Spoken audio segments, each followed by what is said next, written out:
पुमनमक पुष्परानी लाइश्रम नमुकहना तरामना उक्सरी इकोकनना खुरुमजरी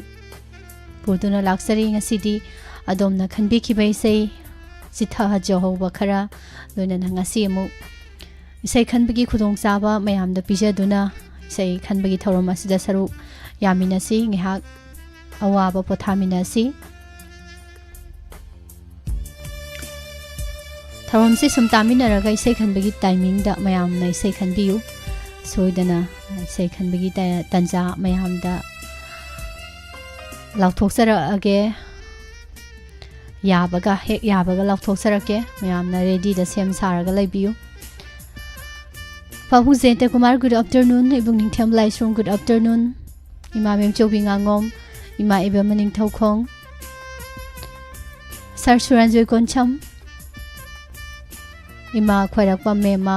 तराम नौचरी वांग खैराकपम समझन की बेवानी मागी युमनाक से इबुंग अंचन हो जाय ngakpa तराम नौचरी अंजलि सिंगथाम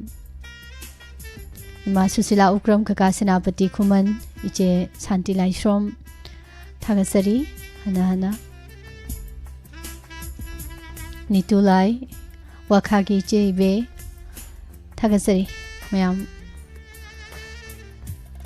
अंगन बदलेंसन बिरंबा सिंह चार खोरम रोबिंद्रो तै तै लेबिरिबा मयाम लोइना फेसबुक लाइव ता लैरिबा मयाम बोसु तरामना उक्चरी अहानबा खोगी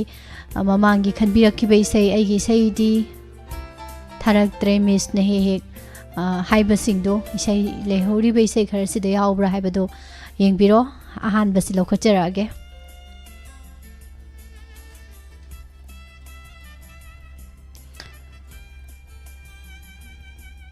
फिल्म संगसी चंग सैसक दिनेश अमदी पुष्परानी इसै हिंगलिबा पुंसी से नुसीबगी दमकनी नुसीबा यावद्रबा अरेमबा मपोकनी लाइफमना सिखों खुनौ टोन खुलाकपम ताबिनिंगबा सिल्वाना सिल्विया सोनिया प्रवीस सायान अबोटोन हाइबा म्यूजिक हाइबा मैसेज से अखोइगी ममांगदा कहीं से टोन खुलाकम से इसे ताहौद्रबा मालिक ममांगदसु खनबिरखिबा मालि इसेसे सब मानना को अदो अमुकसु मु कहीं तौबिरे हरी तौबिरे याम तारसिको हिंगलिबा पुंसिसे नुक्सिबगिदमक्तनिको मयाम दो नुक्सिबा अमखकिदि ओहेलोइसि नुक्सिबा मयाम अखोइ मयाम सिगी ओहेनसिको हिंगलिबा पुंसिसे नुक्सिबगिदमक्नि नुक्सिबा यावद्रबा अरेमबा मपोकनि फजबा इसेनि तमफासना आरकेगी मयेक्ता जितेन खाइथेमना सेरेंबा संगसी संग फिल्म की दिनेश अमदी पुष्परानी अनि पुना सकमिनरिबा इसै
हिंगलिबा पुंसी से चानबगिदमक्तनी चानब याउदना इदि हिंगबा ngamloi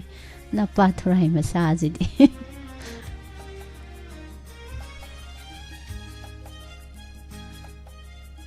Thagasari Sarbimol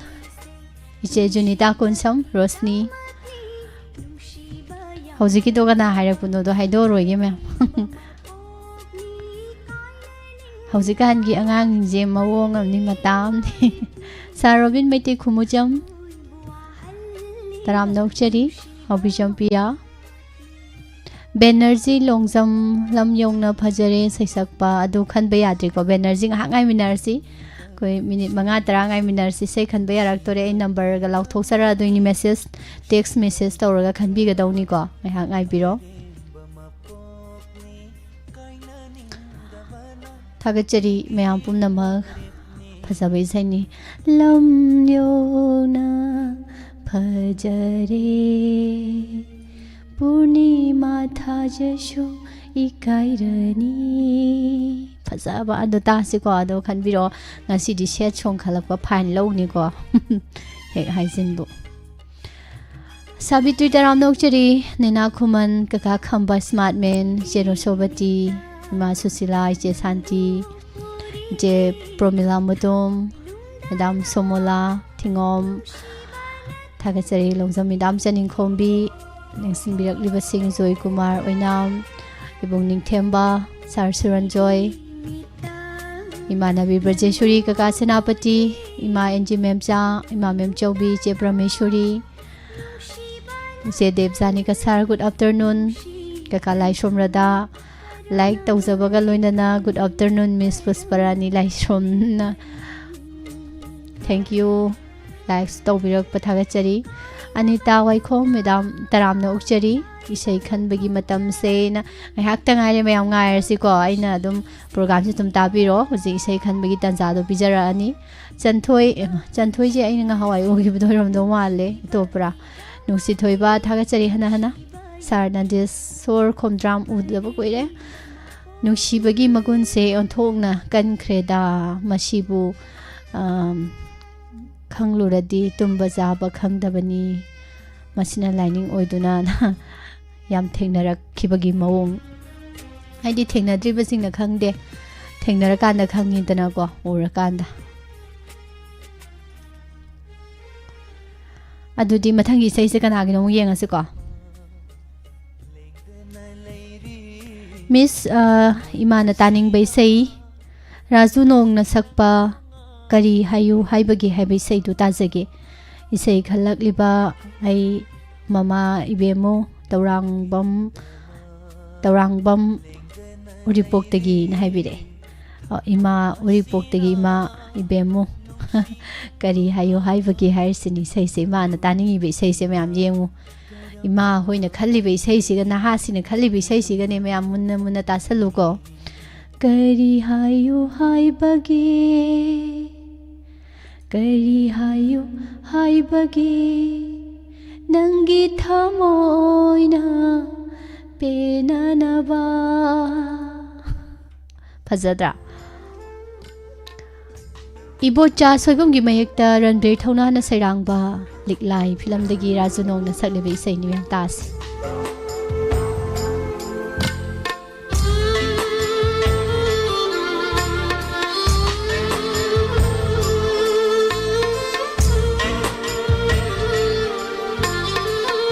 करी हायु हायबगे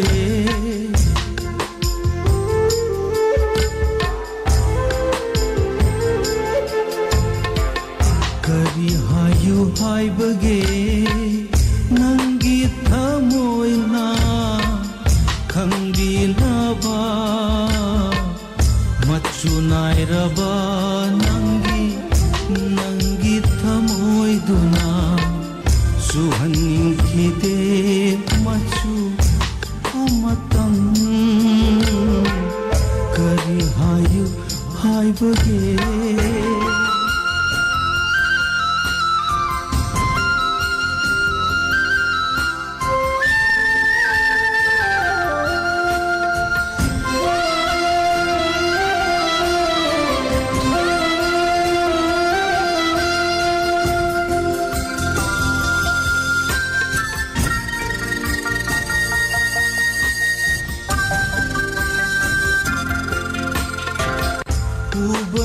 खिदे नंगी नुसीबा पोथाद्रबा पुकनिंग नदी लांगतकना तुना लैरी उबनम खिदे नंगी नुसीबा पोथाद्रबा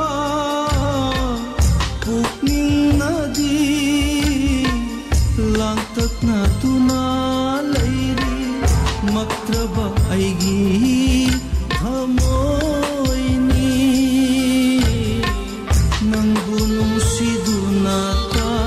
लैरिबा करी हायु हायबगे करी Hayu हायबगे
kari hayu haibage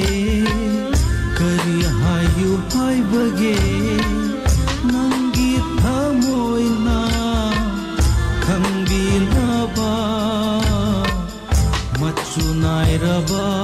nangi thamoiduna suhanninkhide aigi angauba thamoida suknagi machu amatang kari hayu haibage kari hayu haibage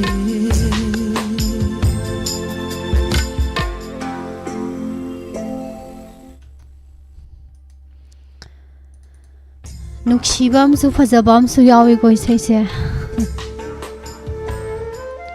थागसरी इमा इबेमु तौरांगबम उरिपोक्तगिना थौरमसिबु ताबिरगा खनबिरकपनि थोइसु योक्सलामे सर महेंद्र निहा साहनी इमा बिना सखी miss तौरिजो ngasi di do ngasi di do di wafam je kes kanani naina taram no uchari ado media wale ko noi facebook se ningjen manade se khoi youtube ti yong se nahawai gi ariba anoba adagi hojiki nauthrik nauriba loina ni tawbudabu mi je saru ohum thokpe ohum tangkhai di watli adu sumai tawbani chanthoi misana gi chanthoi ni na hai anoba nate na kanang khangni ngahawai di sum chawraga lehobani hujikti pictru pic lerame imang obi soro kai pung karong taram nokchari ma enji memcha imana bibaji sori ka khamba smart man che mutum promila ma mem chobi sar suran joy nena madam saning khombi thagasari hana sei je khub phaja mani wakha gi che be thagasari sik ti laure sei se yeng se go ma thangi sei mo Miss isay mata khanjage akang bana som film gi isay eje amadi puspani na sakpa sakli banungshi mairi sisu nangini habi say do mata tajage Miss ai isay khanjarak libai anjali sikhong khunau dagini tajaning ba mi khara hapsage thoibi memem roji rosima anila Rabina Mehenas Neha Sadia akhoi puna wahong radio tariba singa puna tamina jage miss yauna na habi nungsigre danjali nungai na tar se ko adudi maya anjali hoidi radio da tabani na kauna badi phangdre adu no matang sabada kauna rakhini habagi thajabadu madi unarakini habagi thajabadu madi thamjara kanda Angelina khanbirakliba maru pang mayang tamina si haribi seise ta tho ase pusparani amadi aje ani puna sakminari ba binoranjan oinam gi mek Rahul Bluna thawai hapiri be seini akang bana chom film dagi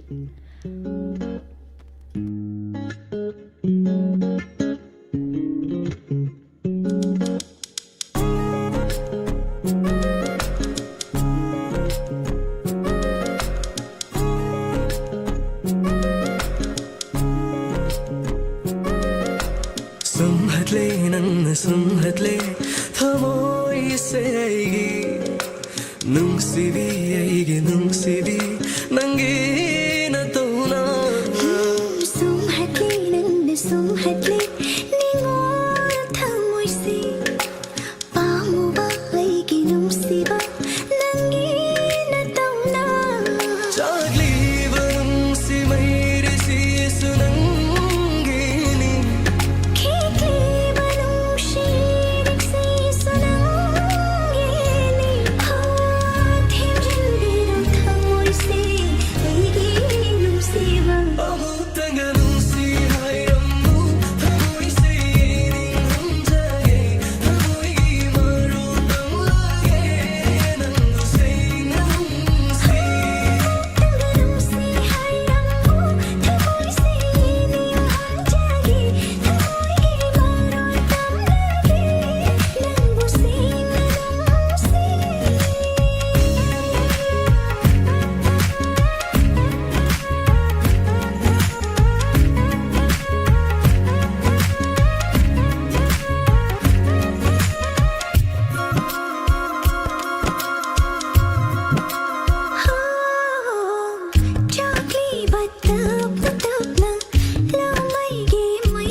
ꯌꯧꯔꯅꯤ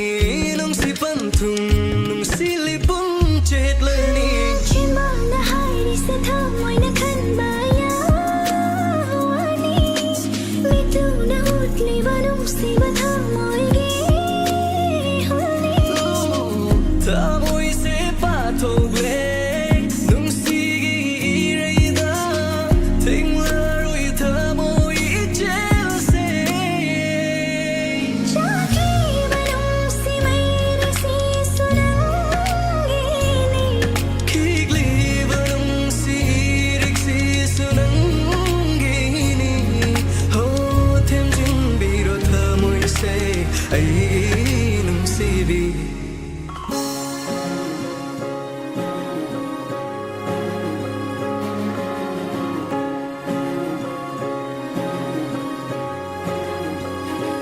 ꯄꯤꯒꯦ ꯈꯟꯅ ꯊꯃꯣꯏꯁꯦ ꯆꯪꯁꯤꯜꯂꯨꯏ ꯅꯥꯅꯛꯇ ꯑꯩꯒꯤ ꯑꯣꯏꯔꯦ ꯈꯟꯅ ꯅꯪꯕꯨ ꯍꯥꯏ ꯉꯝꯗꯕ ꯋꯥꯍꯩꯁꯦ ꯂꯣꯠꯁꯤꯟꯒꯦ ꯈꯜꯂꯁꯨ ꯑꯣꯟꯊꯣꯛꯂꯨꯔꯦ ꯃꯤꯠꯌꯦꯡꯅ ꯑꯩꯒꯤ ꯆꯥꯛꯂꯤꯕ ꯅꯨꯡꯁꯤ ꯃꯩꯔꯤꯁꯤꯁꯨ ꯅꯪꯒꯤꯅꯤ ꯈꯤꯛꯂꯤꯕ ꯅꯨꯡꯁꯤ ꯏꯔꯤꯛꯁꯤꯁꯨ ꯅꯪꯒꯤꯅꯤ ꯍꯣ ꯊꯦꯝꯖꯤꯟꯕꯤꯔꯣ ꯊꯃꯣꯏꯁꯦ ꯑꯩꯒꯤ ꯅꯨꯡꯁꯤꯕ ꯑꯃꯨꯛꯇꯪꯒ ꯅꯨꯡꯁꯤ ꯍꯥꯏꯔꯝꯃꯨ ꯊꯃꯣꯏꯁꯦ ꯅꯤꯡꯍꯟꯖꯒꯦ ꯊꯃꯣꯏꯒꯤ ꯃꯔꯨ ꯅꯪꯂꯒꯦ ꯅꯪꯕꯨ ꯁꯦꯡꯅ ꯅꯨꯡꯁꯤ ꯍꯥꯏꯔꯝꯃꯨ ꯊꯃꯣꯏꯁꯦ ꯅꯤꯡꯍꯟꯖꯒꯦ ꯊꯃꯣꯏꯒꯤ ꯃꯔꯨ ꯇꯝꯂꯒꯦ ꯅꯪꯕꯨ ꯁꯦꯡꯅ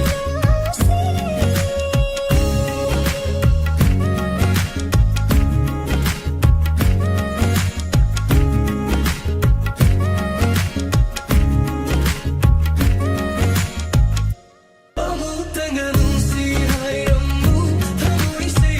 ꯅꯤꯡꯍꯟꯖꯒꯦ ꯊꯃꯣꯏꯒꯤ ꯃꯔꯨ ꯏꯁꯩꯁꯦ ꯀꯔꯤ ꯆꯥꯛꯂꯤꯕ ꯅꯨꯡꯁꯤ ꯃꯩꯔꯤꯁꯤꯁꯨ ꯅꯪꯒꯤꯅꯤꯒ ꯍꯥꯏꯕꯁꯤꯗꯗꯤ ꯁꯦꯠ ꯁꯣꯡꯒ ꯃꯥꯜꯂꯨꯗ꯭ꯔꯣ ꯑꯟꯖꯂꯤꯒꯤ ꯑꯍꯧꯕ ꯏꯁꯩ ꯑꯍꯧꯕꯗꯣ ꯍꯥꯏꯔꯛꯇꯗꯅꯀꯣ ꯃꯌꯥꯏꯗ ꯍꯥꯏꯖꯜꯂꯛꯇꯅ ꯑꯗꯨꯒꯗꯤ ꯑꯩꯅ ꯑꯣꯟꯅꯔꯕ ꯖꯥꯠꯅ ꯏꯁꯩꯁꯦ ꯁꯨꯝꯍꯠꯂꯦ ꯁꯨꯝꯍꯠꯂꯦ ꯀꯥꯟ ꯇꯧꯔꯛꯄꯁꯤꯗ ꯑꯟꯖꯂꯤꯅ ꯈꯜꯂꯛꯏ ꯏꯁꯩꯁꯦ ꯑꯩꯅ ꯊꯥꯏꯁꯦ ꯑꯣꯟꯅꯔꯦꯗꯅ ꯑꯩꯕꯨ ꯁ꯭ꯋꯥꯏ ꯂꯥꯎꯍꯜꯂꯦ ꯇꯣ ꯁꯨꯝꯍꯠꯂꯦ ꯁꯨꯝꯍꯠꯂꯦ ꯍꯥꯏꯕꯁꯤꯕꯨ ꯅꯨꯡꯁꯤ ꯃꯩꯔꯤꯁꯤ ꯆꯥꯛꯂꯤꯕ ꯅꯨꯡꯁꯤ ꯃꯩꯔꯤꯁꯤꯁꯨ ꯅꯪꯒꯤꯅꯦꯅ ꯍꯦꯛ ꯍꯥꯏꯖꯜꯂꯛꯇꯅ ꯏꯁꯩ ꯑꯣꯟꯅꯔꯦꯗꯅ ꯑꯩꯗꯤ ꯍꯧ ꯊꯥꯗꯅ ꯆꯦꯟꯒꯦ ꯇꯧꯔꯨꯔꯦꯗꯅ ꯌꯥꯝ ꯐꯖꯅꯒ ꯂꯥꯎꯊꯣꯛꯇꯅꯒ ꯊꯥꯔꯒꯀꯣ ꯁꯥꯔ ꯏꯟꯗꯦꯁꯣꯔ ꯑꯣꯏꯕꯒꯥꯏ ꯇꯔꯥꯝ ꯅꯧꯁꯔꯤ ꯁꯥꯔ ꯔꯣꯕꯤꯟ ꯃꯩꯇꯩ ꯈꯨꯃꯨꯆꯪ ꯋꯥꯍꯪ ꯍꯪꯉꯛꯑꯅꯣ ꯁꯤꯗꯤ ꯀꯩꯅꯣꯅꯦ ꯑꯩꯅ ꯑꯗꯨꯝ ꯍꯥꯏꯔꯛꯄꯗꯣ ꯑꯗꯨꯝ ꯉꯥꯏꯔꯣ ꯀꯩꯗꯧꯔꯒꯦ ꯑꯩꯅ ꯍꯥꯏꯔꯛꯑꯅꯤꯅ ꯉꯁꯥꯏꯗꯒꯤ ꯍꯥꯏꯔꯤꯗꯣ ꯂꯥꯎꯔꯤꯗꯨꯕꯨ ꯑꯩꯅ ꯍꯥꯏꯔꯛꯄꯗꯣ ꯑꯣꯏꯅ ꯉꯥꯏꯔꯁꯤ ꯍꯥꯏꯗꯤ ꯀꯩ ꯀꯥꯟꯅꯅꯤ ꯁꯤ ꯍꯧꯖꯤꯛ ꯋꯥꯍꯪꯗꯨꯃ ꯍꯪꯉꯝꯃꯤꯅ ꯈꯨꯝꯗꯅ ꯃꯇꯝ ꯑꯃ ꯃꯥꯡ ꯂꯩꯔꯦ ꯁꯦꯀꯦꯟ ꯈꯔꯗꯤ ꯃꯥꯡꯈ꯭ꯔꯕꯅꯤ ꯌꯦꯡꯉꯣ ꯀꯣꯊꯤꯡ ꯃꯔꯤꯡ ꯇꯔꯥꯝ ꯅꯧꯁꯔꯤ ꯅꯤꯇꯨꯂꯥꯏ ꯀꯂꯥꯏ ꯁꯣꯕ꯭ꯔꯗꯥꯏ ꯃꯥꯂꯩ ꯕꯔꯖꯦꯁꯨꯔꯤ ꯁꯥꯔ ꯔꯣꯕꯤꯟꯗ꯭ꯔꯣ ꯈꯣꯏꯔꯣꯝ ꯆꯦ ꯁꯥꯟꯇꯤ ꯂꯥꯏꯁ꯭ꯔꯣꯝ ꯃꯦꯗꯥꯝ ꯆꯅꯤꯡꯈꯣꯝꯕꯤ ꯆꯦ ꯔꯣꯁꯣꯕꯇꯤ ꯅꯤꯅꯤ ꯃꯦꯝꯆꯥ ꯏꯃꯥꯕꯨꯗꯤ ꯕꯠꯇꯤ ꯅꯤꯅꯥ ꯄꯕꯨꯡ ꯖꯌꯟꯇ ꯏꯃꯥ ꯉꯧꯕꯤ ꯊꯥꯒꯠꯆꯔꯤ ꯍꯟꯅ ꯍꯟꯅ ꯏꯆꯦ ꯄ꯭ꯔꯣꯃꯤꯂꯥ ꯏꯆꯦ ꯔꯣꯃꯤꯇꯥ ꯁꯅꯁꯝ ꯀꯣꯟꯊꯧꯖꯝꯒꯤ ꯅꯅꯥꯎ ꯇꯔꯥꯝꯅ ꯑꯣꯛꯆꯔꯤ ꯒꯨꯗ ꯑꯥꯐꯇꯔꯅꯨꯟ ꯏꯕꯨꯡ ꯑꯟꯖꯟ ꯁꯥꯔ ꯅꯟꯗꯦꯁꯣꯔ ꯈꯣꯝꯗ꯭ꯔꯥꯝ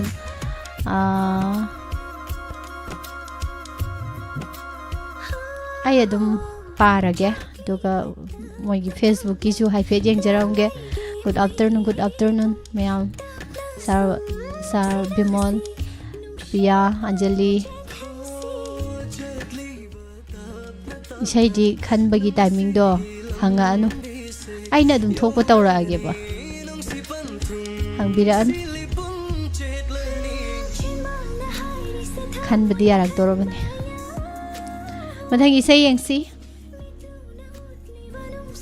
ꯃꯤꯁ ꯅꯨꯡꯁꯤꯕꯤ ꯁꯤꯡꯒꯔ ꯀꯨꯟꯖꯕꯤꯍꯥꯔꯤꯅ ꯁꯛꯄ ꯅꯨꯡꯁꯤ ꯍꯥꯏꯔꯝꯕ ꯊꯃꯣꯏꯁꯨ ꯍꯥꯏꯕ ꯏꯁꯩꯗꯣ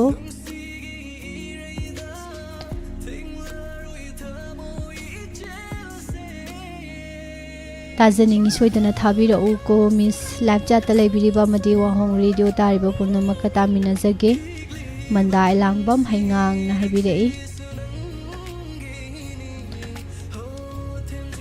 कुंजा बिहारी न सकपा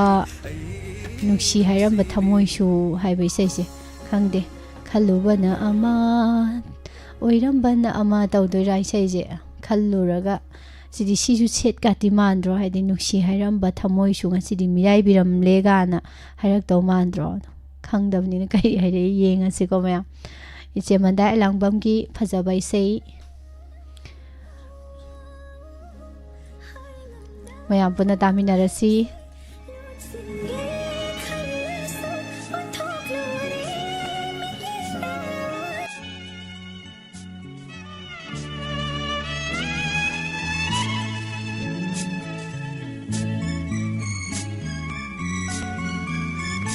नुंसी हाइरम्ब थमोइसु मरोल थोखिररे ngसिदी लोना येंगलम्ब मियेंगसु मियेंग वांगमा लानखारे मागी तमथिरबा वाहैना नुंसीबा assume हेलगी Kayana pauthangaina chairakhi oina jabani khallani magi tamthiraba wahai kayadobu nungsi hairamba thamoisu marol thoki dare ngasiri lona yenglamba miyengsu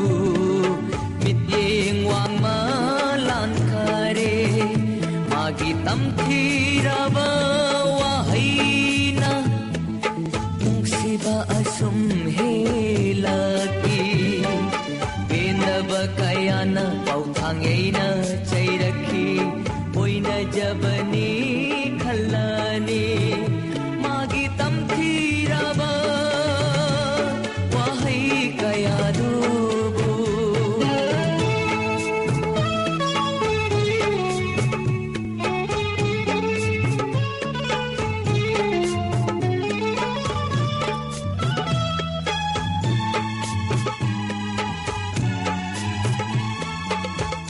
Tang dilak tu na singdok ningi aisu nung si purol tarit maklon kibana yaw ngam dari na naktalak tu na singdok ning bawahay kaya se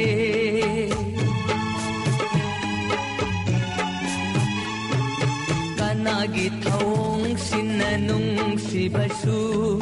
mirai halle magi thamoi maknadi asumna oirakani khallude nungsi hairam bathamoisu marol thoki dare ngasidi lona yenglamba mityengsu mityeng wangma lankhare magi tamthiraba asum helagi bindaba kaya pauthangaina chairakhi oina jabani khallani magi tamthiraba wahai kaya dobu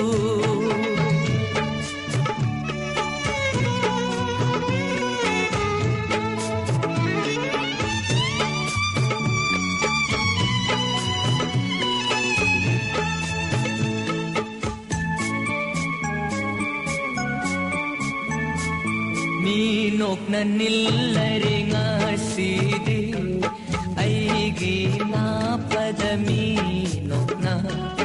oy kibam na ninumitugi thaudok tu nani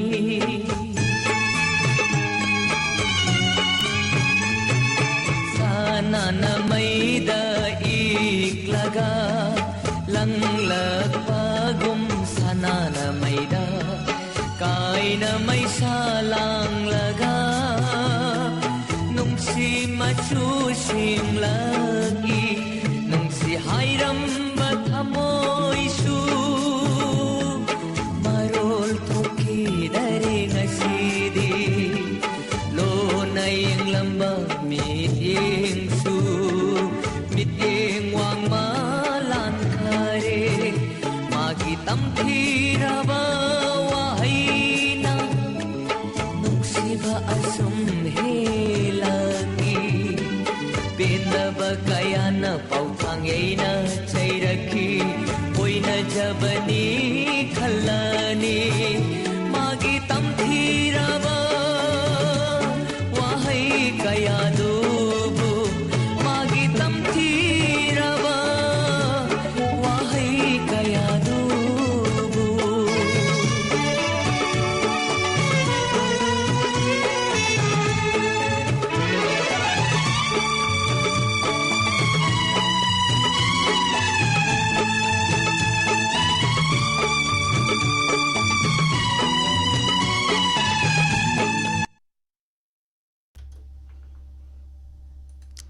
isai mapubudi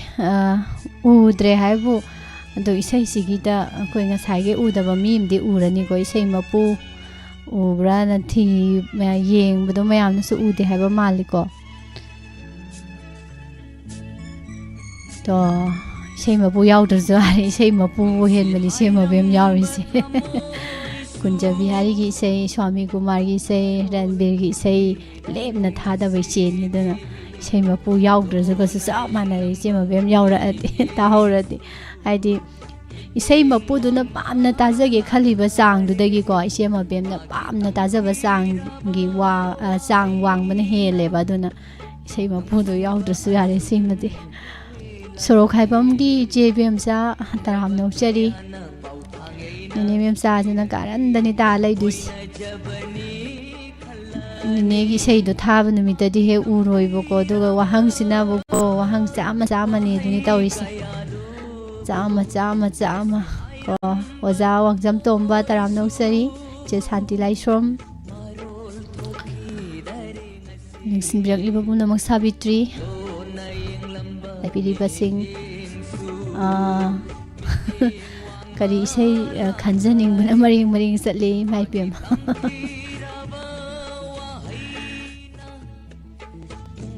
Miss Handaki say Ludo Kiam Lady Hangbiu hangu Kumdo Boyna Kumdra Lord Senjamgi JBM Zataram Noxari Mamem Jobi Sar Suran Joy Sar Bijoy Tongbram and a side go with the lum de Sar Bijoy Ming Japan go the banani the Manavi Brajeshori Je Motum Bromila Tagachari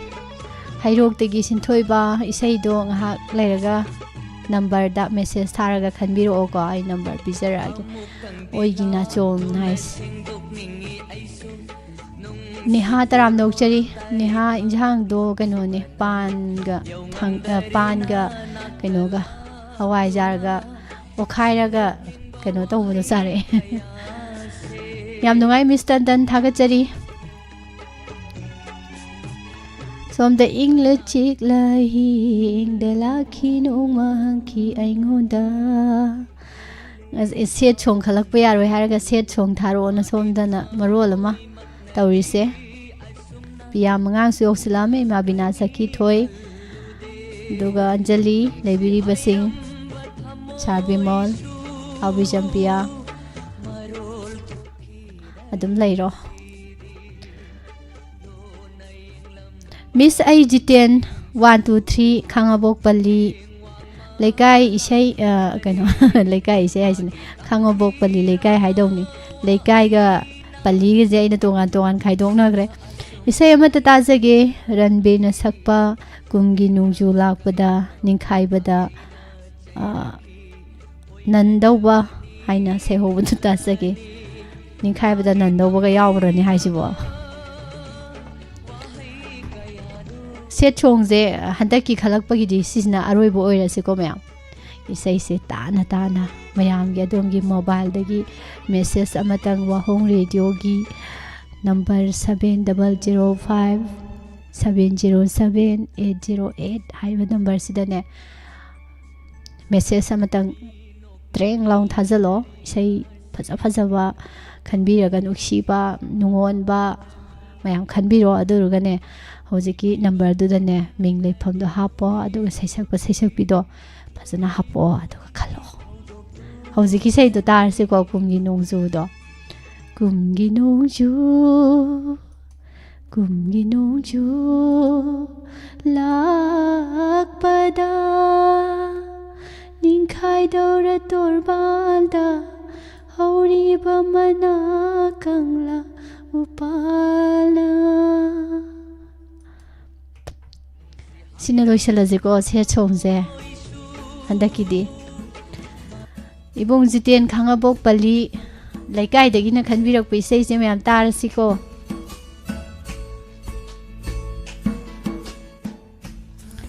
मयाम इसै खनबा यारे इसै text तौबिरो message थाबिरो WhatsApp तसु नतबा चुमनगी text message ता इसागी Ming लेफम हापिरक्तबा इसै दि लौखजदेको इसै खनग्रगा थारक्तेन बदनाम याम तौबिनु इसै खरा कइनो तौइ हंदकसु मिंग लेफम हापिरक्तबा यावरमी दुना थाबा गमजदे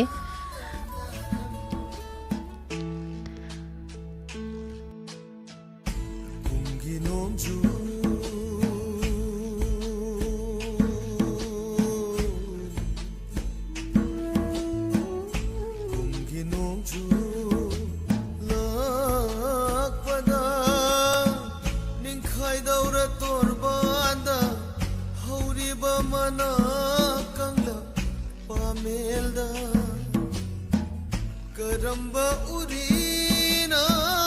yedingani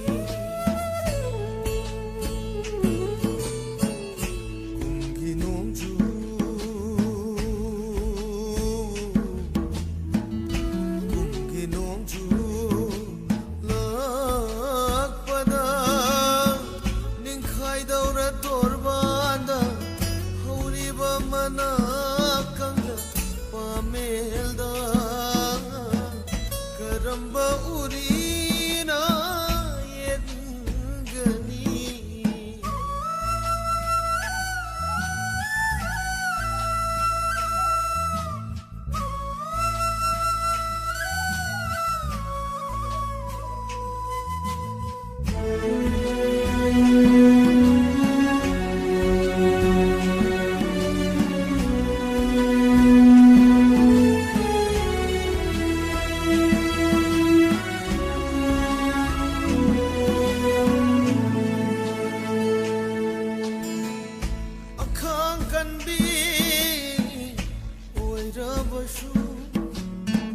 Karamba upalna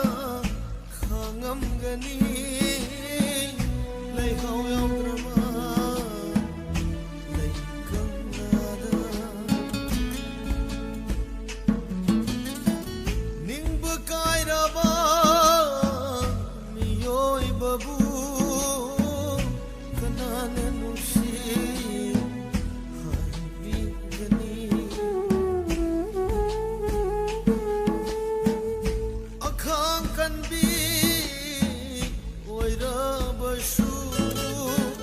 Karamba upalna khangamgani leihau yaudraba leikanglada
ꯆꯠꯈ꯭ꯔꯁꯨ ꯃꯍꯥꯛꯄꯨ ꯊꯥꯗꯣꯛꯇꯨꯅ ꯅꯨꯡꯁꯤꯅ ꯀꯥꯏꯅꯈ꯭ꯔꯕ ꯊꯃꯣꯏ ꯑꯁꯦ ꯅꯨꯡꯁꯤ ꯍꯩꯇꯦ ꯍꯥꯏꯕꯤꯒꯅꯨ ꯃꯩꯑꯣꯜ ꯆꯣꯡꯗ꯭ꯔꯕ ꯎꯄꯥꯜ ꯑꯁꯦ ꯀꯔꯝꯅ ꯍꯤꯡꯂꯤꯒꯦ ꯍꯥꯏꯔꯁꯤ ꯆꯠꯈ꯭ꯔꯁꯨ ꯃꯍꯥꯛꯄꯨ ꯊꯥꯗꯣꯛꯇꯨꯅ ꯅꯨꯡꯁꯤꯅ ꯀꯥꯏꯅꯈ꯭ꯔꯕ ꯊꯃꯣꯏ ꯑꯁꯦ ꯅꯨꯡꯁꯤ ꯍꯩꯇꯦ ꯍꯥꯏꯕꯤꯒꯅꯨ ꯃꯩꯑꯣꯜ ꯆꯣꯡꯗ꯭ꯔꯕ ꯎꯄꯥꯜ ꯑꯁꯦ ꯀꯔꯝꯅ ꯍꯤꯡꯂꯤꯒꯦ ꯍꯥꯏꯔꯁꯤꯒꯦ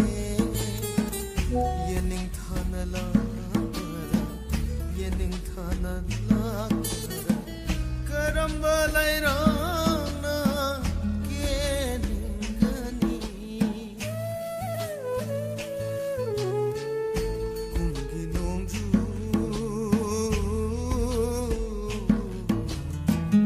ꯀꯨꯝꯒꯤ ꯅꯣꯡꯖꯨ ꯂꯥꯛꯄꯗ ꯅꯤꯡꯈꯥꯏꯗꯧꯔ ꯇꯣꯔꯕꯥꯟꯗ ꯍꯧꯔꯤꯕ ꯃꯅꯥ ꯀꯪꯂ ꯄꯥꯃꯦꯜꯗ ꯀꯔꯝꯕ ꯎꯔꯤꯅ ꯌꯦꯡꯅꯤꯡꯒꯅꯤ rhythm ꯗꯝ ರಿದದಂ ರಿದದಂ ತರಾತನನಂ ತರರಿದಂ ದಂ ರಿದದಂ ರಿದದಂ ತರಾತನನಂ ತರರಿದಂ ದಂ ರಿದದಂ ರಿದದಂ ತರಾತನನಂ WhatsApp ta nate text message oidoibako chumnagi message tu da thabiro ayambana ming lepham hek ta hapakte Facebook tagi khalak pai sei se ko adona ming lepham hapiro ko mayam ni se he khanbada kaw da bida kaka samarendra hobijam piya mangang sarbimol thagachari hana hana isai khanba yari bani ko mayam nongna lengsin birak ko mayam su iche sobita nauroibam taram nauchari thagachari jema bem kaksing cheromita imai beman ni memcha ima housewife ima ngobi ima shoibam sila thaibe mana mairakpam thank you udabu kuire na mairakpam je thagachari kaka laisrum rada neha ma bodibati ibung hendi laisrum udabu kuire ibung se karandi ima ke dabati kon thausam babung zenta thagachari che promila ibung bijando mayam loina mak kharamdi sei I bachen gramale leramdre pinky tongbrom ma bina sakhi nungsi thoibalai thagachari mayam pumnamak kanano kaka samarendra ji wakhan ga tawrijina sahi matang jiga thoi yam nungai sa Robin Miss Aishu khanjakre nai bire yengasi kaka kadai waida taraga hairaga leirige do mathang ngasi gi ahan ba khanbirok pe sei se kanagi no yengasi ko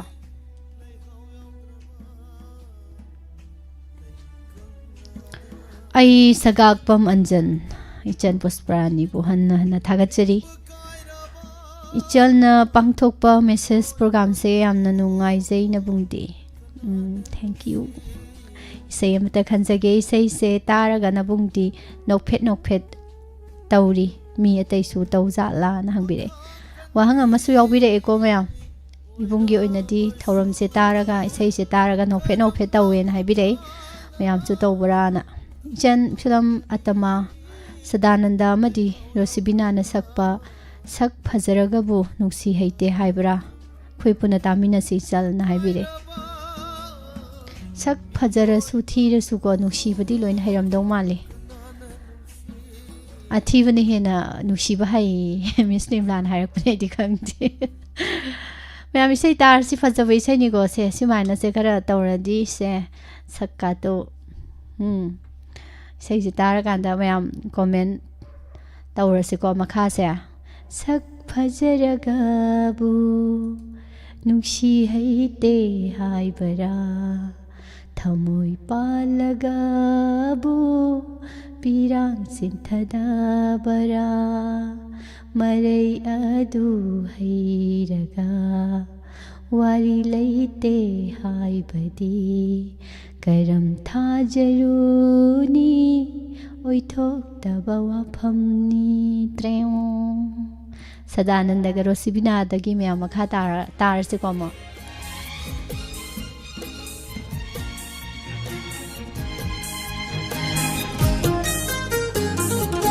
Sakhendi Putsi Dugi Wari Leite Hairaka Karam Thazaruni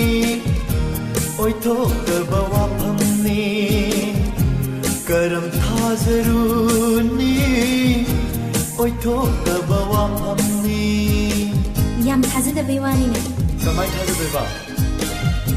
Sak Phajragabu Nungsi haite hai bara Thamoi palagabu Pirang sinthada bara Nongdol thazamasu Mahin kavani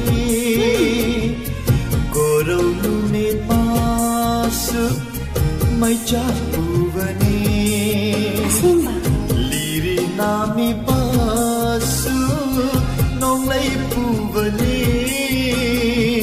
Ore lai zamasu Ithak hovani Ay di Diwali leite ko Sak phajragabu Nungsi haite hai bara Thamoi palagabu Pirang sinthada bara Thamoi palagabu Pirang sinthada bara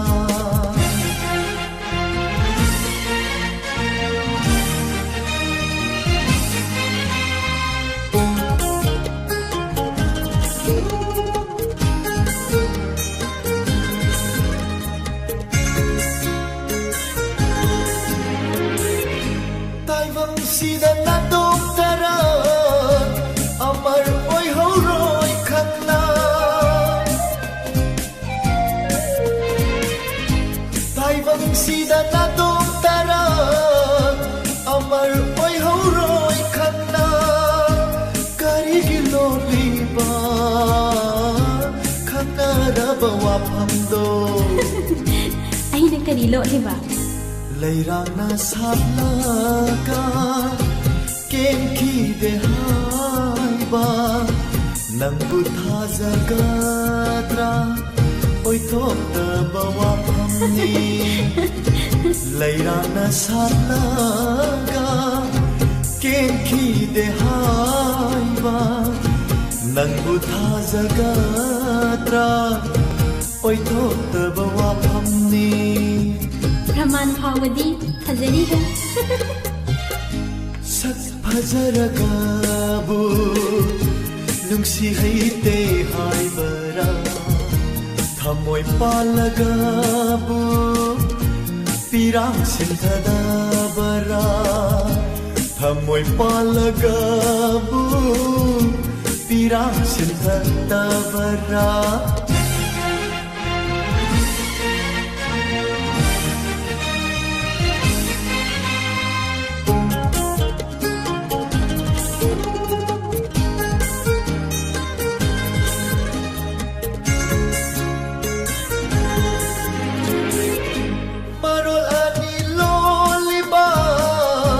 Shaghen bisingi pau kumni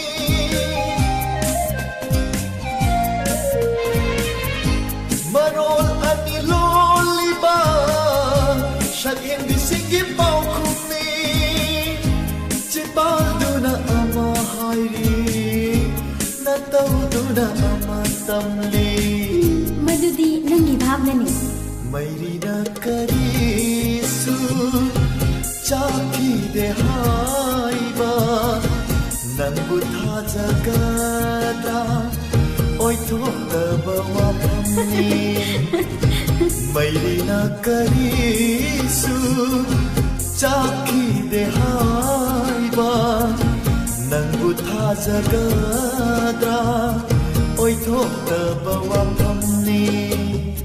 अदुदी नंगी सुवाई लेरंगनी लेते sak fajaragabu nushi haite hai bara thamoi palagabu pirang shinthana bara maraya dukhai raga wari leite hai bade karam thajaruni oi thokaba wafamni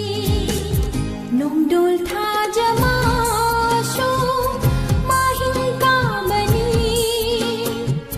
koronu mitpasho mai chapu bani liri nami basho nonglei pu bani ture lai jamasho ithakau bani aina han hang bani na nang hana liro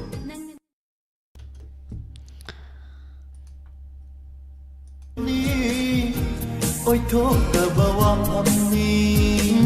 yam thajadabai wani kamai thajadaiba sak fajaragabu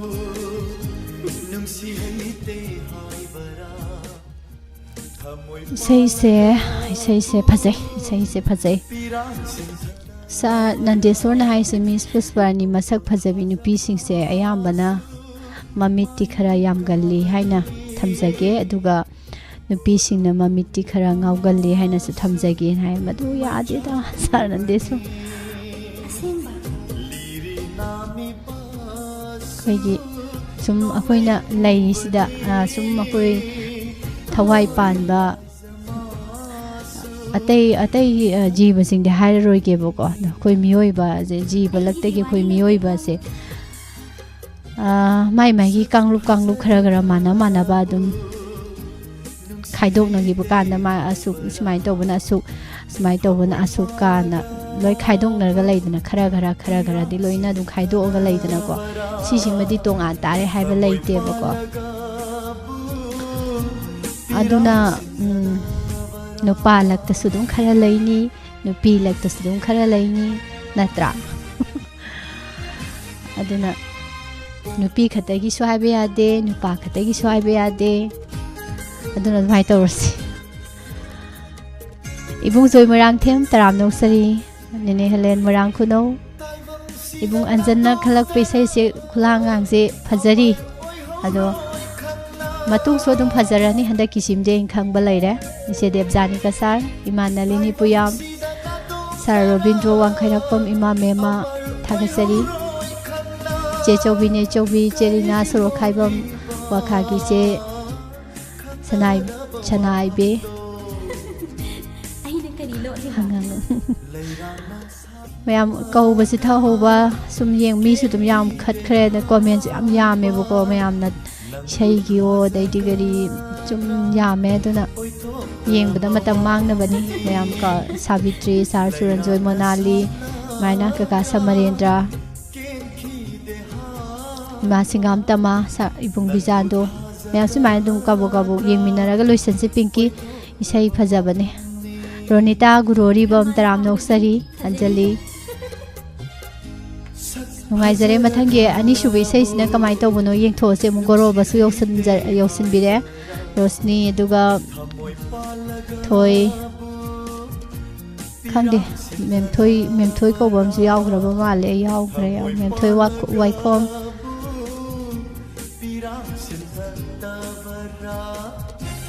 इसाइसु लोइदोरबनी येंजगे को सी मथंगी से miss Pushpa इसे मत ताजगे Kennedy खुमन सकपा वखल लेना HYBE इसे से ताजगे ताबिनिंग बना वाहोंग radio ताइब पुमना मका ताजगे इरेंगबन मयाई लेकाइदे सनातोंबी मिसु याउना पुना तामिनरसे न हाइबिरे याम नुंगाई सनातोंबी पल्ला दनिक्सिंगा कदोरे इसे से तो पामना सुखनबिरे को मिस केनेडी खुमन सकपा वखल लेना कोकनबा हाइबे ताजगे मेमसा सगोल सेम इस निने मेमसा वांजिंग ngak pi duni sina aduro di mayam wakhal leina kokna ba Kennedy Khuman amadi Minerba Laipubam ani puna sakminari be sei se nungai na taminarsi Kennedy Khuman masamak na ijaba mayek ni Rahul Blue na thawai happy ri be sei ni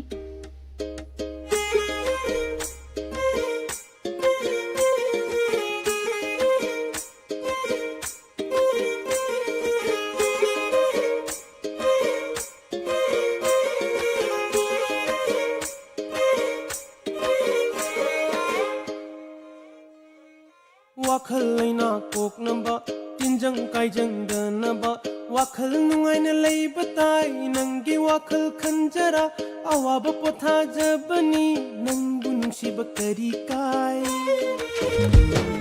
lamhen tu hen lay bata warak inaba kaya lay warak namda bathamoina wakhal laina oi halli nungsi rubai laina ni laying bi bakari kai wakhal laina koknaba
irang se matam se phate hai na sonare wakhal su phakchili thamoina koirangi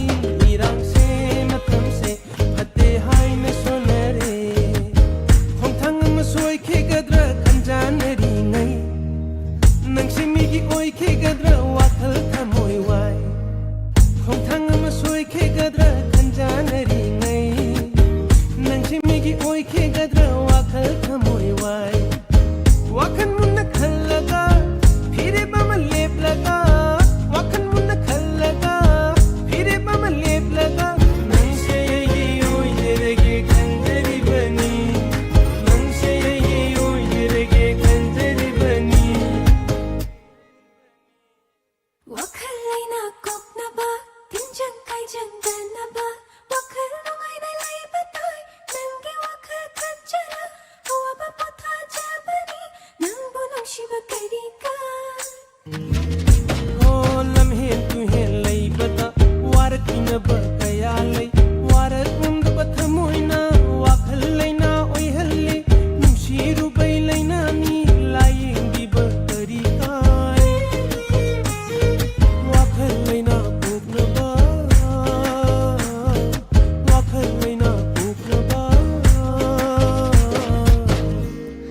ꯀꯔꯤ ꯀꯥꯏꯗꯦꯀꯣ ꯃꯌꯥꯝ ꯋꯥꯈꯜꯁꯦ ꯌꯥꯝꯅ ꯈꯜꯂꯕ ꯃꯇꯨꯡꯗ ꯃꯇꯝ ꯃꯌꯥꯝ ꯑꯃ ꯃꯥꯡꯉꯀꯥꯟꯗ ꯑꯃꯨꯛ ꯅꯥꯔꯛꯀꯗꯣꯏꯅꯤ ꯅꯥꯔꯤꯉꯩ ꯃꯅꯨꯡꯗꯁꯨ ꯑꯃꯨꯛ ꯃꯇꯝ ꯃꯌꯥꯝ ꯃꯥꯡꯗꯣꯏꯅꯤ ꯑꯗꯩꯗꯤ ꯃꯇꯝꯗ ꯅꯠꯇꯅ ꯂꯣꯏ ꯃꯥꯡꯉꯛꯑꯅꯤꯀꯣ ꯑꯗꯩꯗꯤ ꯅꯛꯅꯕ ꯃꯥꯒꯤ ꯅꯛꯅꯕ ꯏꯃꯨꯡ ꯃꯅꯨꯡꯒꯤ ꯂꯣꯏ ꯃꯥꯡꯉꯛꯑꯅꯤ ꯁꯦꯜ ꯃꯥꯡꯉꯛꯑꯅꯤ ꯂꯣꯏ ꯃꯥꯡꯉꯛꯑꯅꯤ ꯑꯗꯨꯏ ꯁꯔꯨꯛꯄꯨꯗꯤ ꯂꯣꯏ ꯃꯥꯡꯍꯟꯕ ꯍꯥꯏꯗꯣ ꯑꯣꯏꯍꯟꯗꯣꯏ ꯁꯔꯨꯛꯄꯨꯗꯤ ꯂꯥꯏꯌꯦꯡꯕꯤꯕꯅ ꯅꯥꯗ꯭ꯔꯤꯉꯩꯗ ꯂꯥꯏꯌꯦꯡꯕꯤꯍꯧꯕꯅ ꯐꯩꯗꯅꯀꯣ ꯑꯗꯨ ꯃꯔꯤ ꯂꯩꯅꯕꯁꯤꯡꯅ ꯋꯥꯈꯜ ꯇꯥꯕꯤꯔꯣ ꯍꯣꯏ ꯃꯔꯤ ꯂꯩꯅꯗ꯭ꯔꯕꯁꯤꯡꯕꯨꯗꯤ ꯀꯩꯁꯨ ꯀꯥꯏꯗ꯭ꯔꯦꯀꯣ ꯑꯗꯣ ꯃꯔꯤ ꯂꯩꯅꯕ ꯏꯁꯩꯁꯤꯒ ꯌꯥꯝ ꯆꯥꯟꯅꯅ ꯆꯨꯅꯅ ꯍꯧꯖꯤꯛ ꯃꯇꯝꯒ ꯆꯠꯃꯤꯟꯅꯔ ꯂꯩꯔꯤꯕꯈꯩꯒꯤ ꯑꯣꯏꯅꯗꯤ ꯋꯥꯈꯜ ꯇꯥꯕꯤꯌꯨ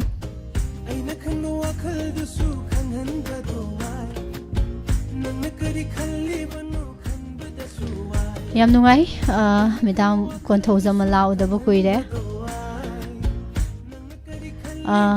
ꯀꯩꯅꯣꯅꯤ ꯔꯃꯤꯁ ꯀꯩꯅꯣ ꯁꯥꯔ ꯅꯟꯗꯦꯁꯣꯔꯒꯤꯁꯦ ꯋꯥꯍꯣꯡ ꯔꯦꯗꯤꯑꯣꯁꯦ ꯐꯥꯕ ꯐꯪꯖꯗ꯭ꯔꯤꯅ ꯍꯥꯏꯕꯤꯔꯛꯑꯦ ꯌꯨꯇ꯭ꯌꯨꯕꯇ ꯅꯠꯇ꯭ꯔꯗꯤꯅ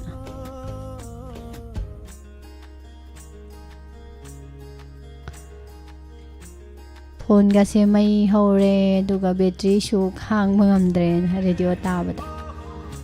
ꯑꯗꯣ ꯁꯥꯔ ꯌꯥꯝ ꯀꯟꯅ ꯍꯣꯠꯅꯔꯒꯀꯣ ꯃꯌꯥꯝ ꯁꯤꯟꯕ ꯊꯨꯡꯅ ꯇꯥꯕ ꯐꯪꯗꯕ ꯃꯐꯝꯁꯤꯡꯁꯨ ꯇꯥꯕ ꯉꯝꯅꯅꯕꯅ ꯍꯣꯠꯅꯖꯔꯤ ꯍꯣꯠꯅꯕ ꯁꯨꯛꯂꯦꯞ ꯂꯦꯞꯆꯗ꯭ꯔꯤ ꯍꯥꯏꯇꯥꯔꯦ ꯃꯌꯥꯝꯒꯤ ꯊꯕꯛ ꯊꯧꯔꯝ ꯇꯧꯖꯕꯅꯤ ꯑꯗꯨꯅ ꯃꯌꯥꯝꯒꯤ ꯅꯥꯀꯣꯡ ꯌꯧꯍꯟꯗ꯭ꯔꯗꯤ ꯑꯩꯈꯣꯏꯅ ꯇꯧꯖꯔꯤꯁꯦ ꯑꯩꯈꯣꯏꯒꯤ ꯃꯄꯨꯡ ꯐꯥꯕ ꯇꯧꯖꯔꯤꯕ ꯈꯔꯁꯤꯒꯤ ꯃꯄꯨꯡ ꯐꯥꯕ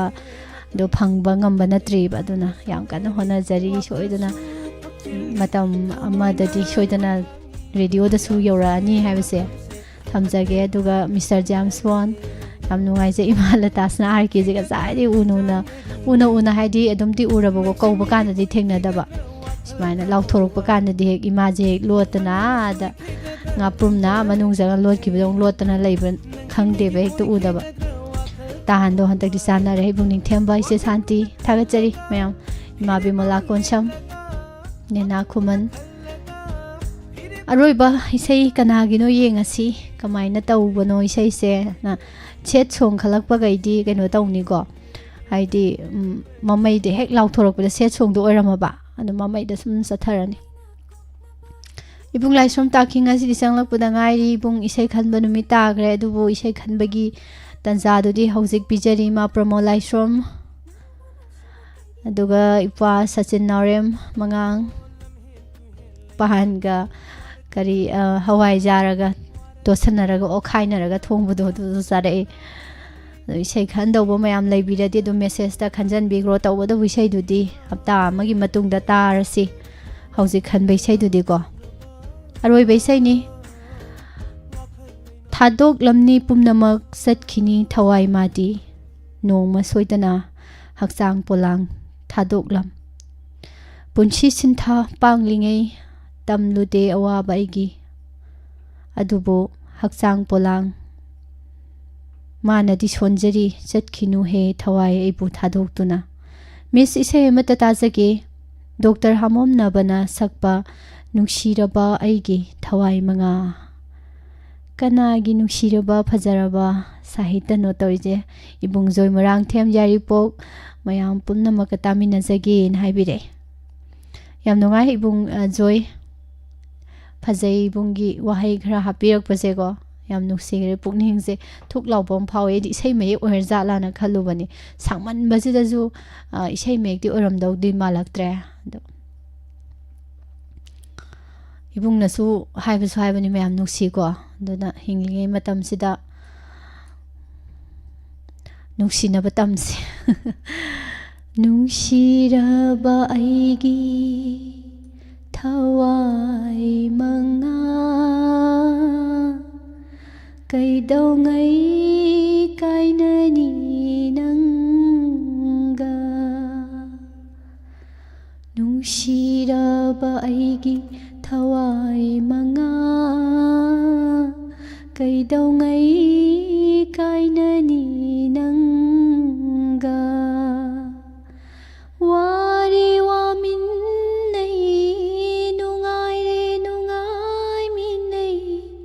ay syukoy na tinaragpa nanggas ay loi sakto gitar se kahawdana isay si mayam aroy boy na taminarsi nungsiraba thawai nangga iga loina duna lakpani asuk kuina loina rakpase nangna aigi hakchang ase thadok tuna chatkin nangna thadok tuna chatkiba matamda aigi hakchang polang suare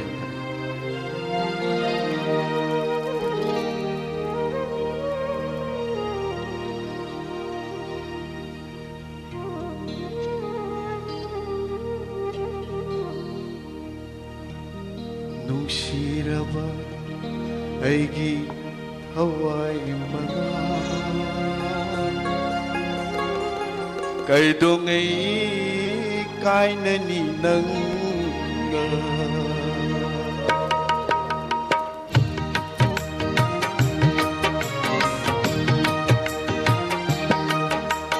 nungsiraba aigi hawai mana kaidongai kainani nanga wani wami nei nungai nungai mi nei wani wami nei nungai nungai mi nei ashukwina inarakpananga nungsiraba aigi hawai mana kaidongai kainani nanga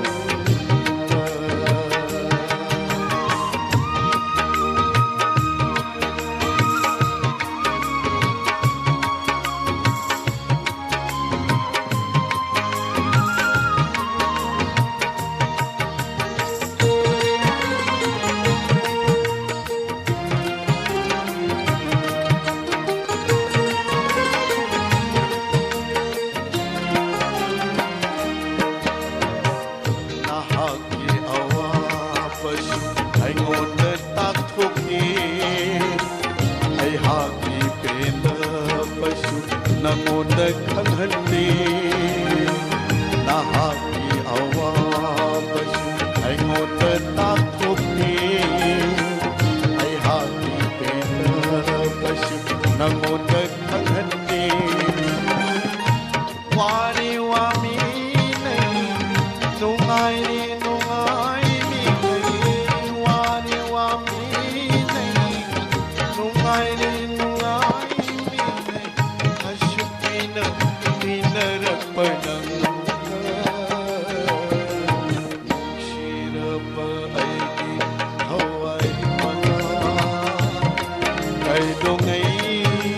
kainani nanga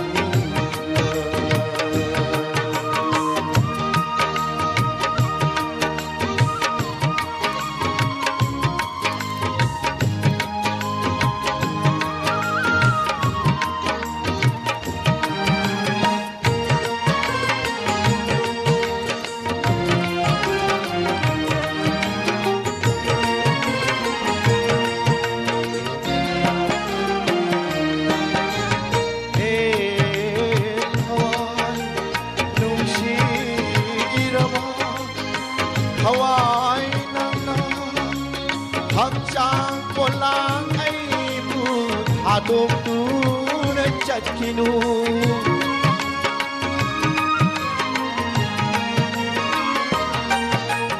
he Hawaii nungsiraba Hawaii nana hakchang polang ai bu hadok Panchabhutna sawa aigi hakchang kolami Panchabhutna sawa aigi hakchang kolami Inkhini malina nomashoro nungsiraba aigi hawai mana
Thank you.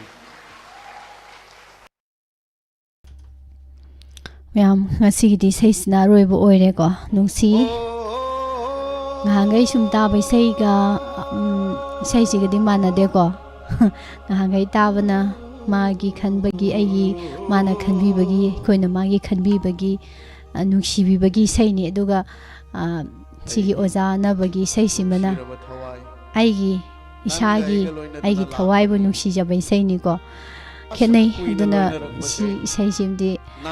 ꯂꯣꯏꯅꯃꯛꯀꯤ ꯑꯣꯏꯕ ꯏꯁꯩꯅꯤ ꯑꯩꯈꯣꯏ ꯂꯣꯏꯅꯃꯛꯀꯤ ꯑꯣꯏꯕ ꯏꯁꯩꯅꯤ ꯁꯤꯒꯤ ꯊꯧꯔꯝꯁꯤ ꯂꯣꯏꯔꯒ ꯂꯥꯎꯊꯣꯛꯇꯕꯤꯗ ꯏꯁꯩ ꯃꯊꯪ ꯃꯊꯪ ꯊꯥꯔꯤꯕꯗꯨ ꯃꯌꯥꯝ ꯆꯥꯛ ꯆꯥꯕꯒꯤ ꯃꯇꯝ ꯂꯧꯕꯒꯤ ꯃꯥꯜꯂꯤ ꯅꯠꯇ꯭ꯔꯥ ꯏꯆꯥ ꯄꯨꯁꯄꯔꯥꯅꯤꯅ ꯍꯥꯏꯕꯤꯔꯛꯑꯦ ꯑꯗꯨꯗꯤ ꯄꯥꯕꯨꯡ ꯗꯦꯕꯖꯤꯠ ꯆꯥꯛ ꯆꯥꯕꯒꯤ ꯈꯛꯇ ꯅꯠꯇ꯭ꯔꯦ ꯑꯗꯨꯝ ꯋꯥꯍꯣꯡ ꯔꯦꯗꯤꯑꯣꯒꯤ ꯑꯣꯏꯅ ꯍꯧꯖꯤꯛꯀꯤꯗꯤ ꯑꯗꯨꯒꯤ ꯀꯩꯅꯣꯗ ꯁꯤꯁꯇꯦꯝꯁꯤꯗ ꯑꯗꯨꯝ ꯀꯩꯅꯣ ꯇꯧ ꯂꯩꯔꯤꯀꯣ ꯍꯥꯏꯗꯤ ꯄ꯭ꯔꯣꯒ꯭ꯔꯥꯝ ꯑꯃ ꯍꯦꯛ ꯂꯣꯏꯕꯒ ꯃꯊꯪꯒꯤ ꯅꯦꯛꯁ ꯄ꯭ꯔꯣꯒ꯭ꯔꯥꯝ ꯇꯧꯗ꯭ꯔꯤꯉꯩꯗ ꯃꯔꯛꯇ ꯏꯁꯩ ꯊꯥꯕ ꯈꯔ ꯁꯤꯗꯤ ꯑꯗꯨꯝ ꯍꯧꯖꯤꯛ ꯐꯥꯎꯒꯤ ꯑꯣꯏꯅꯗꯤ ꯑꯗꯨꯝ ꯇꯧꯔꯒ ꯂꯩꯔꯤ ꯁꯤꯒꯤ ꯄ꯭ꯔꯣꯒ꯭ꯔꯥꯝꯁꯤ ꯈꯛꯇ ꯅꯠꯇꯦ ꯍꯥꯏꯇꯥꯔꯦ ꯑꯩꯈꯣꯏꯒꯤꯁꯦ ꯇꯤꯚꯤꯒꯤ ꯐꯣꯔꯃꯦꯠ ꯑꯃꯁꯨ ꯄꯨꯟꯅ ꯌꯥꯎꯕꯁꯤꯗꯀꯣ ꯍꯥꯏꯗꯤ ꯏꯁꯩꯁꯦ ꯇꯤꯚꯤꯗꯗꯤ ꯏꯁꯩ ꯂꯥꯎꯊꯣꯛꯑꯒ ꯊꯥꯕꯁꯦ ꯑꯩꯈꯣꯏ ꯁꯛ ꯊꯣꯛꯑꯒ ꯑꯩꯈꯣꯏ ꯄ꯭ꯔꯣꯒ꯭ꯔꯥꯝ ꯑꯃ ꯁꯤꯜꯂꯒ ꯑꯣꯏꯅ ꯇꯧꯕꯒꯤ ꯃꯑꯣꯡꯅꯤꯗꯅꯀꯣ ꯑꯗꯨꯒ ꯔꯦꯗꯤꯑꯣꯒꯤꯗꯤ ꯑꯃꯨꯛ ꯈꯔ ꯂꯥꯎꯊꯣꯛꯑꯒ ꯊꯥꯕ ꯑꯗꯨ ꯑꯣꯏꯗꯣꯏꯅꯤꯗꯅ ꯑꯗꯨꯅ ꯐꯣꯔꯃꯦꯠ ꯑꯅꯤꯁꯦ ꯃꯥꯟꯅꯗꯕꯅꯤꯅ ꯑꯩꯈꯣꯏꯅ ꯀꯃꯜ ꯑꯣꯏꯅ ꯏꯁꯩꯁꯦ ꯑꯗꯨꯝ ꯊꯥꯖꯤꯟꯈꯤꯕꯅꯦꯕ ꯑꯗꯨꯒ ꯆꯥꯛ ꯆꯥꯕꯒꯤ ꯇꯥꯏꯃꯤꯡꯗꯤ ꯃꯊꯪꯒꯤ ꯅꯦꯛꯁ ꯄ꯭ꯔꯣꯒ꯭ꯔꯥꯝꯁꯤ ꯑꯩꯈꯣꯏ ꯄꯨꯛꯅꯤꯡ ꯋꯥꯔꯣꯟꯁꯦ ꯁꯥꯔꯅ ꯇꯧꯕꯅꯤꯅ ꯁꯥꯔꯒꯤꯗꯤ ꯄꯨꯛꯅꯤꯡ ꯋꯥꯔꯣꯟ ꯃꯇꯝ ꯌꯧꯔꯝꯗꯥꯏ ꯁ꯭ꯋꯥꯏꯗ ꯑꯗꯨꯝ ꯆꯥꯛ ꯆꯥꯈ꯭ꯔꯅꯤ ꯑꯇꯩ ꯑꯇꯩꯅ ꯑꯃꯨꯛ ꯂꯣꯏꯔꯒ ꯆꯥꯕꯅꯤ ꯄꯥꯕꯨꯡꯅ ꯁꯨꯝ ꯍꯪꯕꯤꯔꯛꯄꯅꯤ ꯌꯥꯝ ꯅꯨꯡꯉꯥꯏꯖꯩ ꯊꯥꯒꯠꯆꯔꯤ ꯑꯗꯣ ꯉꯁꯤꯒꯤ ꯑꯣꯏꯅꯗꯤ ꯄꯨꯛꯅꯤꯡꯒꯤ ꯋꯥꯔꯣꯜ ꯃꯈꯥꯁꯦ ꯁꯥꯔꯒꯤ ꯑꯣꯏꯅ ꯂꯩꯔꯔꯣꯏ ꯉꯁꯤꯒꯤ ꯑꯣꯏꯅꯗꯤ ꯑꯗꯨꯒ ꯄꯨꯛꯅꯤꯡꯒꯤ ꯋꯥꯔꯣꯜꯗ ꯁꯤꯖꯤꯟꯅꯒꯗꯕ ꯅꯝꯕꯔꯁꯨ ꯍꯧꯖꯤꯛ ꯃꯦꯁꯦꯖ ꯄ꯭ꯔꯣꯒ꯭ꯔꯥꯝꯗ ꯁꯤꯖꯤꯟꯅꯖꯔꯤꯕ 7005-707-8008 ꯁꯤꯗ ꯑꯗꯨꯃꯛ ꯁꯤꯖꯤꯟꯅꯖꯔꯒꯅꯤ ꯑꯗꯨꯅ ꯃꯌꯥꯝꯅ ꯅꯍꯥꯟ ꯃꯈꯩ ꯁꯤꯖꯤꯟꯅꯕ ꯄꯨꯛꯅꯤꯡꯒꯤ ꯋꯥꯔꯣꯜꯒꯤ ꯅꯝꯕꯔꯗꯨꯗ ꯀꯣꯜ ꯇꯧꯕꯤꯗꯅꯕꯁꯨ ꯅꯤꯡꯁꯤꯡꯖꯔꯤ ꯄꯥꯕꯨꯡꯅ ꯍꯪꯕꯤꯔꯛꯄꯁꯤꯒꯤ ꯇꯥꯟꯖꯥꯁꯦ ꯂꯧꯖꯔꯒ ꯈꯨꯝꯖꯕꯅꯤ ꯃꯌꯥꯝ ꯊꯋꯥꯏꯁꯦ ꯅꯨꯡꯁꯤꯕꯤꯌꯨꯀꯣ ꯊꯋꯥꯏꯁꯤꯅ ꯍꯦꯛ ꯍꯛꯆꯥꯡꯗꯒꯤ ꯂꯥꯞꯊꯣꯛꯈꯤꯕꯗꯅꯤ ꯃꯌꯥꯝꯅ ꯌꯦꯡꯉꯛꯄ ꯃꯌꯥꯝꯅ ꯀꯧꯔꯛꯄ ꯃꯌꯥꯝꯅ ꯅꯨꯡꯁꯤ ꯍꯥꯏꯔꯛꯄ ꯃꯌꯥꯝꯅ ꯆꯩꯔꯛꯄ ꯑꯃꯠꯇ ꯇꯥꯔꯣꯏꯗꯣꯏꯁꯦ ꯑꯗꯨꯅ ꯊꯋꯥꯏꯁꯦ ꯅꯨꯡꯁꯤꯕꯤꯌꯨ ꯊꯋꯥꯏ ꯅꯨꯡꯁꯤꯕꯁꯦ ꯀꯔꯤꯁꯨ ꯅꯠꯇꯦꯀꯣ ꯊꯋꯥꯏꯒ ꯌꯦꯛꯅꯕ ꯑꯣꯏꯕ ꯐꯠꯇꯕ ꯑꯃꯠꯇ ꯆꯥꯕ ꯊꯛꯇꯕ ꯐꯠꯇꯕ ꯑꯝꯇ ꯇꯧꯗꯕ ꯁꯤꯅꯤꯀꯣ ꯊꯋꯥꯏꯁꯦ ꯑꯩꯈꯣꯏꯅ ꯅꯨꯡꯁꯤꯕꯒꯤ ꯇꯧꯖꯗꯣꯏꯁꯦ ꯑꯐꯕ ꯂꯤꯆꯠ ꯅꯤꯌꯣꯝ ꯑꯗꯨꯒ ꯑꯐꯕ ꯆꯤꯟꯖꯥꯛ ꯆꯥꯕ ꯁꯤꯅꯤꯀꯣ ꯑꯩꯈꯣꯏꯅ ꯊꯋꯥꯏ ꯅꯨꯡꯁꯤꯕꯒꯤ ꯇꯧꯒꯗꯣꯏꯁꯦ ꯑꯇꯩ ꯑꯇꯩꯁꯨ ꯃꯌꯥꯝ ꯂꯩꯈ꯭ꯔꯦ ꯑꯗꯣ ꯌꯥꯝ ꯅꯨꯡꯉꯥꯏꯔꯦ ꯃꯌꯥꯝ ꯄꯨꯝꯅꯃꯛ ꯊꯥꯒꯠꯄ ꯐꯣꯡꯗꯣꯛꯆꯔꯤ ꯉꯁꯤꯒꯤ ꯃꯦꯁꯦꯖ ꯄ꯭ꯔꯣꯒ꯭ꯔꯥꯝꯗ ꯁꯔꯨꯛ ꯌꯥꯕꯤꯔꯤꯕꯁꯤꯡ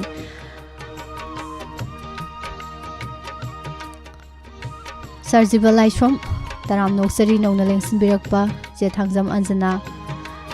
ꯏꯃꯥ ꯕꯤꯃꯣꯂꯥ ꯀꯃꯦꯟꯅ ꯌꯥꯝꯃꯟꯈꯤꯗꯅ ꯂꯣꯏꯅꯗꯤ ꯄꯥꯕꯗꯤ ꯉꯝꯖꯗ꯭ꯔꯦ ꯑꯗꯣ ꯃꯔꯛ ꯃꯔꯛꯇ ꯁꯨꯝ ꯌꯦꯡꯖꯕꯅꯤ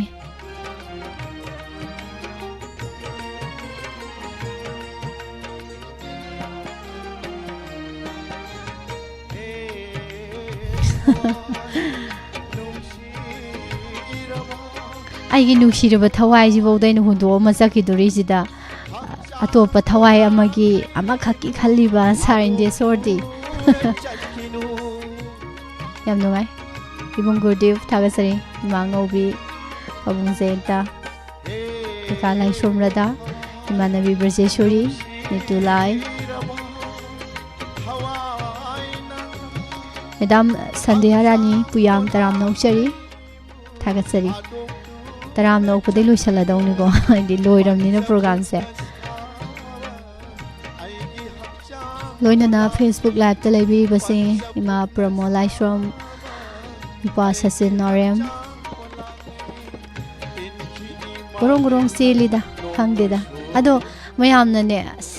ꯃꯤꯁꯁꯦ ꯐꯖꯩ ꯁꯥꯔꯁꯦ ꯐꯖꯩꯅ ꯍꯥꯏꯀꯣ ꯑꯗꯨꯒ ꯑꯩꯈꯣꯏꯒꯤ ꯂꯩꯔꯤꯕ ꯋꯥꯍꯣꯡ ꯔꯦꯗꯤꯑꯣꯒꯤ ꯃꯥꯡꯗ ꯂꯦꯞꯄꯤꯕ ꯂꯣꯟꯊꯣꯛꯇꯕ ꯑꯃ ꯂꯦꯞꯄꯒ ꯂꯩꯌꯦꯕꯀꯣ ꯑꯗꯨꯗꯤ ꯀꯅꯥꯝꯇꯅ ꯋꯥꯍꯣꯡ ꯔꯦꯗꯤꯑꯣꯒꯤ ꯀꯦꯃꯦꯔꯥꯁꯦ ꯃꯌꯦꯛ ꯁꯦꯡꯉꯦ ꯌꯥꯝ ꯐꯖꯩꯗꯤ ꯑꯝꯇ ꯍꯥꯏꯕꯤꯔꯛꯇꯦꯀꯣ ꯑꯩꯈꯣꯏꯅ ꯁ꯭ꯋꯥꯏꯗ ꯐꯖꯕ ꯁꯥꯔꯤꯁꯦ ꯀꯅꯥꯝꯇꯒꯤ ꯃꯄꯥꯟ ꯅꯠꯇꯦꯀꯣ ꯁꯛꯈꯪꯗꯕ ꯑꯃ ꯑꯩꯒꯤ ꯃꯥꯡꯗ ꯂꯦꯞꯄꯒ ꯂꯩ ꯃꯥꯒꯤ ꯃꯄꯥꯟꯅꯅꯤ ꯑꯗꯨꯅ ꯃꯌꯥꯝꯅ ꯋꯥꯍꯣꯡ ꯔꯦꯗꯤꯑꯣꯒꯤ ꯀꯦꯃꯦꯔꯥꯁꯦ ꯃꯌꯦꯛ ꯁꯦꯡꯉꯤ ꯐꯖꯩ ꯃꯌꯥꯝꯒꯤ ꯃꯥꯏꯊꯣꯡꯁꯦ ꯐꯖꯍꯜꯂꯤ ꯀꯥꯏꯅ ꯊꯥꯒꯠꯄꯤꯕꯁꯨ ꯑꯗꯨꯝ ꯌꯥꯏꯀꯣ ꯍꯦꯛ ꯍꯥꯏꯖꯤꯟꯕꯨ ꯁꯅꯥꯕꯝ ꯏꯕꯣꯝꯆꯥ ꯃꯩꯇꯩ ꯊꯥꯒꯠꯆꯔꯤ ꯅꯦꯅꯦ ꯈꯨꯔꯥꯏꯖꯝ ꯃꯦꯃꯤ ꯊꯥꯒꯠꯆꯔꯤ ꯃꯌꯥꯝ ngasi loisilasi makha tarakpa pukning warolda mu thengnarasi ima sana thui murang themsu yaubirami anjali thoi mayam hayeng amu thengnarasi ko thorom sigi oinadi mayam pukning gi warolda mu mayam bungai jaramge puna ko message program gi oinadi loisinjabi ayabdo lozari amuka hana pusparani laisromna khurumjari Thank you.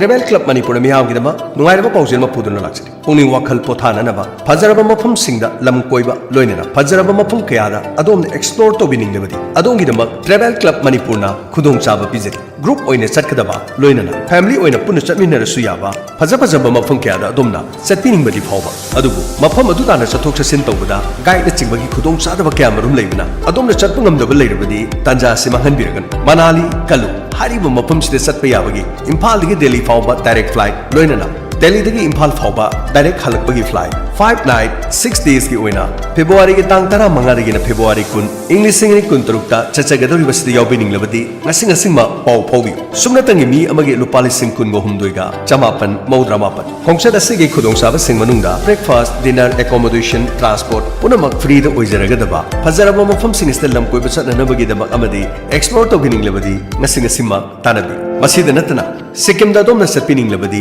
मार्च की तांग 12 दगिना 19 फावबदा चचगनी हारिबसिसु 5 night 6 days की ओइगनी direct flight ओइना इम्फाल दगिना सिलगुरी फावबा ओइजगनी हलकपगिसु सिलगुरी दगिन इम्फाल फावबा डायरेक्ट फ्लाइट ओइजगनी प्राइस ना मियोय अमगी लोपा लिसिंग 13,54 अकुपा मरोल गिदमा कॉल तोबियु 7006766057 लोइनना 7085671337 लोइनना ट्रेवल क्लब मणिपुर ना सुनतगी लुपा 10 पीबा टिकेट अमना लकी ड्रॉ अमा लाइबा फेब्रुवारी की तांग अमा अयुक की पुंग 13 दा थोबाल बाजार दा पांगथोक छगदोर हारिबा लकी ड्रॉ असिदा माइ पाकबा मियोय अदु सिक्किम की टूर असिदा फ्री दा चटपे याबगी खुदोंसाबा पिजगनी टिकेट पंपम सिंगदी कक्चिंग रोजेस कंप्यूटर चुमनांग पुलिस मनिंग सोरा इकबाल मोबाइल जी टाउन अथोकपम थोबाल सलाइसा accessories Thoubal IK communication Yairipok गोलाई दुकान वांगजिंगिना सांबा air travel Moirang DM mobile Kaisampat Kabui सलांग माइ बेहेल केयर प्राइवेट लिमिटेड लोइनेना ऑनलाइन बुकिंग की खुदोंचाब सुपिजरी व्हाट्सएप नंबर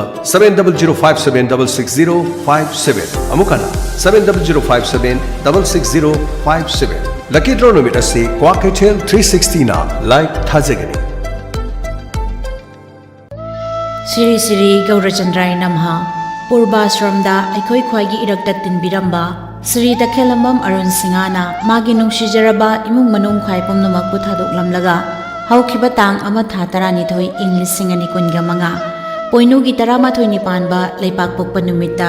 श्री गुरु की कृपादगी बेस ओलगा श्री रत्ना दास अन्नता मंजूरी हाइब नाम फंगजरदुना वृंदावन प्राप्ति ओइख्री चलिबा था सिगी तांग तरो था 12 इंग्लिश सिंगनी कुनगा मंगा पोइनुगी 13 निपानबा थांग जनुमिता अस्ति संजय लखचरगा लाखलिबा तांग 13 था 12 इंग्लिश सिंगनी कुनगा मंगा पोइनुगी कुनगा मंगा निपानबा नोमाइजिंग नुमित असिदा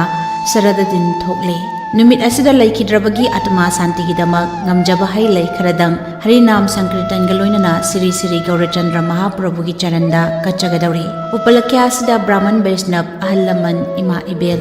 मरुप मपांग इचेजल ख्वाइ खिबिकना मतम साना लेंबिरक्तुना हरि नाम ताबिरनबा नोलुकननी सिंगजरी थौरमसी अयुक्त लोइसिनजगनी खंगहनजरीबा तखेलंबम केशो सिंह मपा तखेलंबम ओंबी सनाहनबी देवी मामा हुइनिंग सुंबम ओंबी संध्यारानी देवी मचे तखेलंबम ओंबी तंपासना देवी लोइनबी वांगजिंग सोरोखाइबम लैकाई अपोजिट माइदो लंपा Yaning Coaching Center YCC Thobal Hauka Asem Lapa Mafam asida Sainik Nabodia